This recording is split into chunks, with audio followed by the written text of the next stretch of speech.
Nakaharap ni Wesley ang isa sa mga tumalo sa akin sa Title Tuesday na si FIDE Master Reza Madavi. Sa kakahanap ni Wesley ng match sparring niya sa chess.com, nakaharap niya ito. Naibawi niya kaya ako mga kamatsas? Yan ang aalamin natin.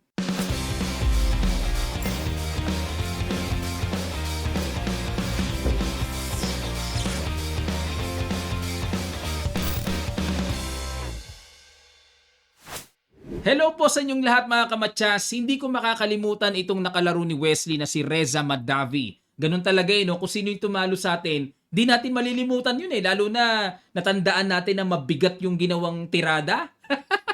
Sa pagkakapisak, ay talagang tatatak sa puso Taga-Iran ito, tingnan nyo naman ang rating, FIDE Master lang pero 29-15 nakaharap ni Wesley. Meron tayong sasagutang bagong puzzle at sasagutin natin yung nakaraang puzzle for shoutout at didiscuss natin ang quotation ni Mikhail Tal dito sa nababasa nyo po. Ang ginawa ni Wesley, nag-knight F3, nakiramdam muna, knight F6 si Reza, E3, nagtipid, G6, C4, pa-English opening pero nag-D4 naman, D6, Bishop E2, Castle, Knight C3 at nag-Knight BD7. Dito po kapansin-pansin sa opening na naka-proper King's Indian setup ang kalaban pero si Wesley kulang ng isang tira. Loss of one tempo kasi ang King's Indian kilala po yan sa pantay-pantay na pawns to control the center. Pero matipid Tingnan natin Castle E5, E4 saka inihabol ni Wesley yung King's Indian. Medyo talo nga lang siya ng isang tempo, pero tingnan natin, syempre, Wesley yan Nag-C6, proper setup lang dito si Reza, Bishop E3, H6, D5. Ayun, hinamon na ni Wesley. Ano ba ang gusto mong mangyari sa sentro? Bubuksan mo ba yan? Sinarado ni Reza. At nag-knight E1. Ayun, imamaneuver yung knight, pwede sa D3 or sa C2, pero usually sa D3 yan. Nag-knight E8 para bibitaw na ng F5. Yan po ang pagkakilanlan sa King's Indian. Total, isinarado na ang diagonal bishop. Ang isang bagay dito na makakapagpabukas dyan, yung F5 mga kamatsas.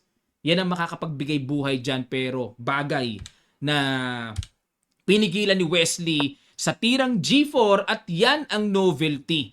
Kinontrol niya yung F5 novelty na. Kasi sa nakaraang laban na naitala pa dito, Queen D2 ang may gumawa na. Pero tingnan natin ang new move ni Wesley na G4, sinabayan pa rin ni Reza. Sa isip niya, ano ba yung G4 na yan? Shield ng White King yan. Parang pinapabasag niya yung king side. Tingnan natin, capture, at nag-knight B6. Ang gusto ay bishop ang ipangka-capture sa pawn F5. Nag-king H1 na. Siyempre, kailangan na pong umiwas immediately kasi exposed na yung White King dyan Iwas na. Bishop takes and to take advantage, Rook G1 para magamit ng tore. At may threatening, Bishop takes pawn na napaparating. Nag-Queen F6 para depensadong H6. Pinatungan ng Queen at yun pa rin ang threat at nag-King H8 para iwas-iwas po sa yung pinag-uusapan dito. Yung agawan sa H6 Nag-Rook G3, ayan. Simple lang po ang Rook G3. Pero pag naiangat ang knight, yung isang tore ilalagay sa G1, malakas na baterya po yan.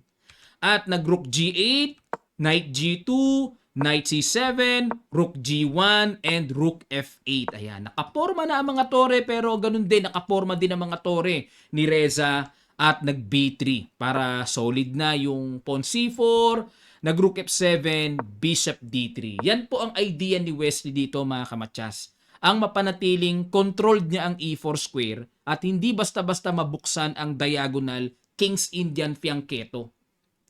Para makontrol ang babarhan yan, basta mabad bishop yung sa G7. Kinapture at dito nag Queen F5, Knight E4. Tingnan niyo po yung bishop, 'di ba? Yung G4 kasi hango or galing sa Makogonov variation ng King's Indian. Search nyo po yung Makogonov, ang ganda nun. So Knight E4, nag-Knight E8, early protection, at dito mga kamatsas, inilabas ni Wesley ang panggulat niyang tira. Hindi na nakatira si Reza na pa-resign sa huling bitaw. Ano kaya yon? Pag-guess ko sa inyo, sa ilang sandali lang tutuloy kagad natin. Start.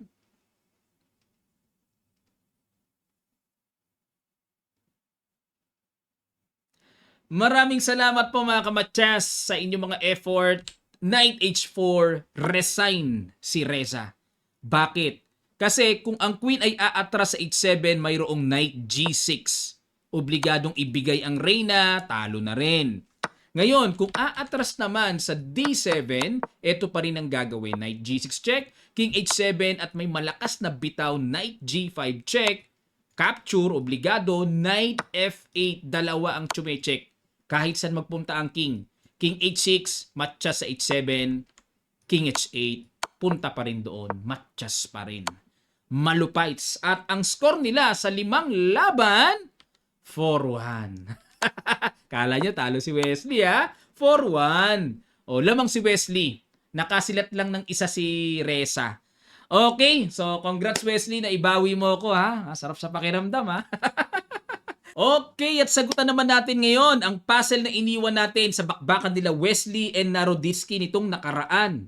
Dito, tinamaan ko na or isa-shoutout na natin yung nakakita ng tamang tira, nakatreat kasi ang queen, perfect square ay Queen E1. Para nakadiretso pa rin, support pa rin sa E-pass pawn na ipupush E7 then promote to another queen. Okay? Ito po continuation ha. Bishop F2, E7 hanggang dito na lang eh. Ngayon, bakit hanggang dyan na lang? Kasi pag kinapture yan, may E8 queen, King G7, then capture. At mayroong extra deadly pass po ng puti. Paano pipigilan yan? Di naman pwedeng mag Queen D4 kasi may Queen E5, mahuhuli ang reyna. So, only move dito, magku-Queen B7 para may threat. At the same time, wala ring check sa E7, pero magku-Queen E5 check. Pag nag-King F7, then Queen E6 check, King F8, and D6. Magpapatagal na lang po ito pero totally wala nang magagawa ang black dito. Okay?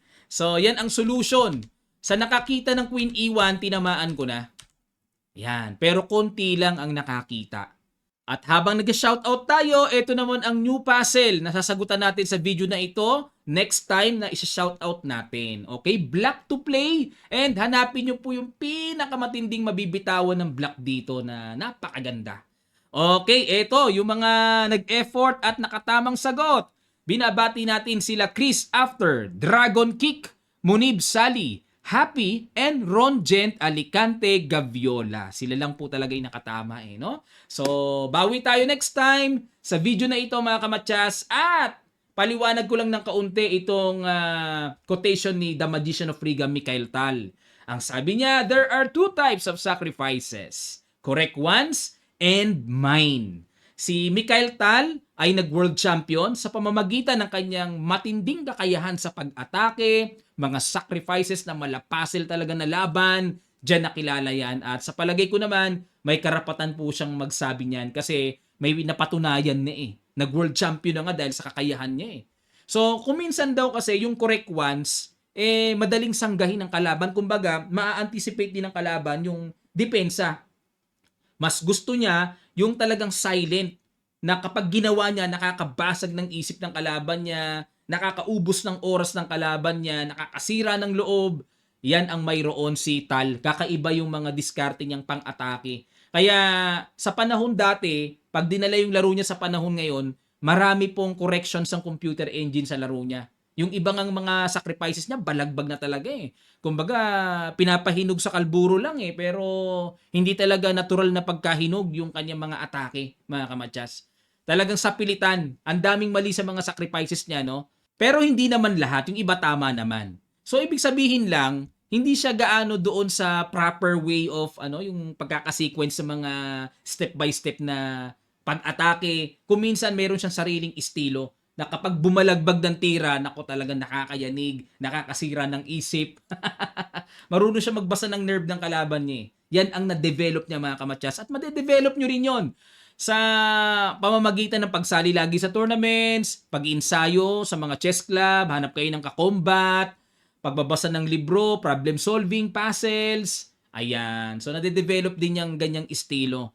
Pero syempre, it takes time. It takes years para ma-develop yon. So, patuloy lang po tayo sa pag-training at basahin natin ang mga laro ni Mikhail Tal para maka-observe tayo ng mga technique niya na na-develop na maaari nating ma-absorb.